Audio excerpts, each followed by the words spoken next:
Radio Cool Direct, en escapade, au Forum de la vie numérique et citoyenne.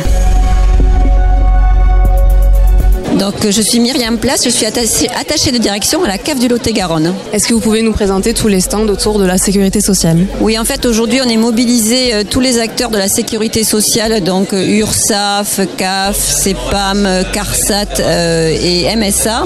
Nous sommes là pour montrer que nous accompagnons tout usager tout au long de sa vie, de la naissance jusqu'à la retraite, et de démontrer comment nos démarches numériques peuvent faciliter je dirais l'accès aux droits d'où qu'on soit et de n'importe où sur le territoire. Donc en sachant que nous maintenons tous des rendez-vous et de l'accueil. Il y a toujours des rendez-vous qui sont possibles avec nos organismes, mais le numérique est là pour faciliter les démarches et on est là pour expliquer comment ce numérique facilite ces démarches. Donc aujourd'hui nous animons des ateliers sur différents types de publics, donc des ateliers, j'attends un enfant, j'élève un enfant, atelier jeunes, atelier pour les travailleurs indépendants, HELP, un atelier pour préparer sa retraite et quand on est à la retraite. Donc, et sur ces ateliers, en fait, nous sommes tous réunis pour répondre à toutes les questions, que ce soit des questions santé, des questions d'accès aux droits en lien avec la famille ou d'accès aux droits en termes de retraite, et de montrer comment on peut accéder à ces droits par le biais de nos différents sites internet ou nos applis, puisque pour certains nous avons des applis aussi qui permettent d'accéder.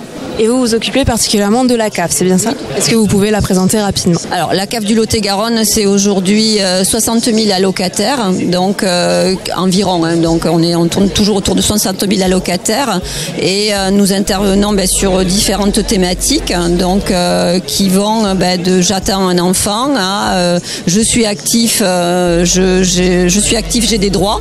Donc quand je suis actif, je peux avoir droit à la prime d'activité, je peux avoir droit à une aide au logement. Donc en fait, même quand on est salarié aujourd'hui, on peut bénéficier de prestations CAF. Et évidemment, quand j'ai des enfants, puisque la branche famille, c'est une branche famille, mais il n'y a pas que des parents qui sont allocataires de la CAF. Il y a aussi des bénéficiaires du RSA, puisque nous intervenons aussi sur tout ce qui est minima sociaux. Est-ce que vous intervenez sur tout type de tranche d'âge ou est-ce que vous avez une cible précise ? Ah oui, puisqu'en fait, on a même des retraités qui bénéficient de l'aide au logement. Donc en fait, aujourd'hui, il faut savoir que 47% de nos allocataires sont des personnes qui ne sont pas parents. En participant avec ce salon, qu'est-ce que vous souhaitez expliquer aux visiteurs, montrer aux visiteurs ? En fait, qu'on est là pour l'accès aux droits, que les droits existent. Par exemple, aujourd'hui, la prime d'activité est très méconnue. Je disais notamment pour les actifs. Et en fait, aujourd'hui, ces droits-là, ils sont accessibles et ils sont accessibles par le numérique. Je ne dis pas que, mais notamment le numérique, d'où qu'on soit sur le département, on peut accéder à ces droits. Voilà. Et à propos du numérique, qu'est-ce que vous proposez justement pour les aider, pour les accompagner ? Alors pour les accompagner, en dehors de nos applis et de notre site officiel qui est le caf.fr, il y a aussi monenfant.fr qui est là aussi pour tout ce qui est mode de garde pour les parents. Mais nous animons aussi des webinaires sur des thématiques, notamment 2 webinaires.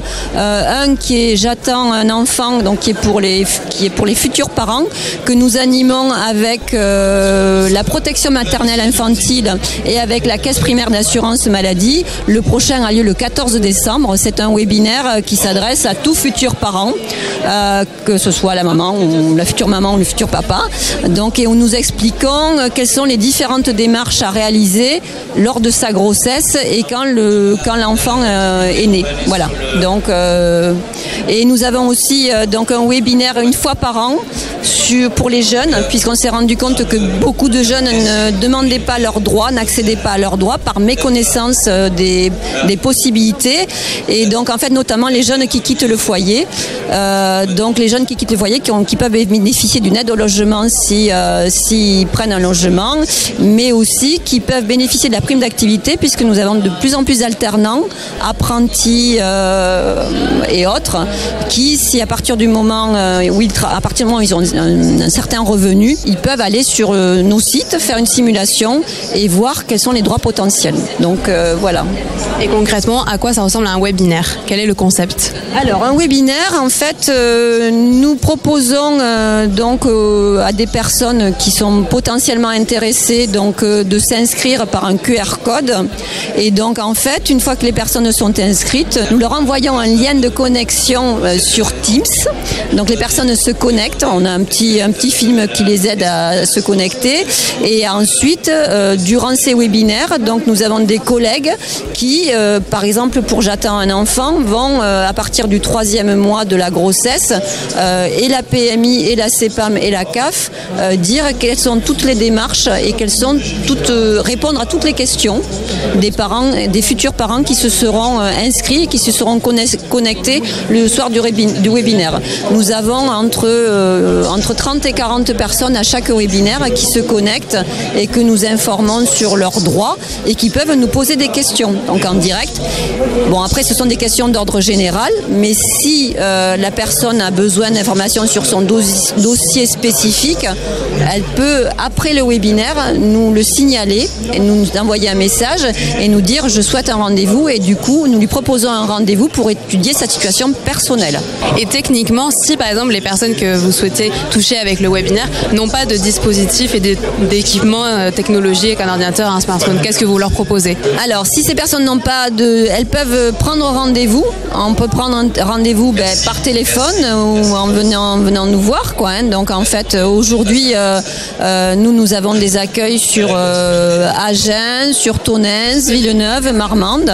Donc nous avons un espace libre-service. Donc et puis soit on pourra les renseigner dans l'espace libre-service et si elles ont besoin, parce que la situation est plus compliquée d'un rendez-vous, elles prendront rendez-vous et elles pourront être accueillies lors d'un rendez-vous ultérieurement. Voilà. Et est-ce que vous avez des projets par rapport à cette transition numérique?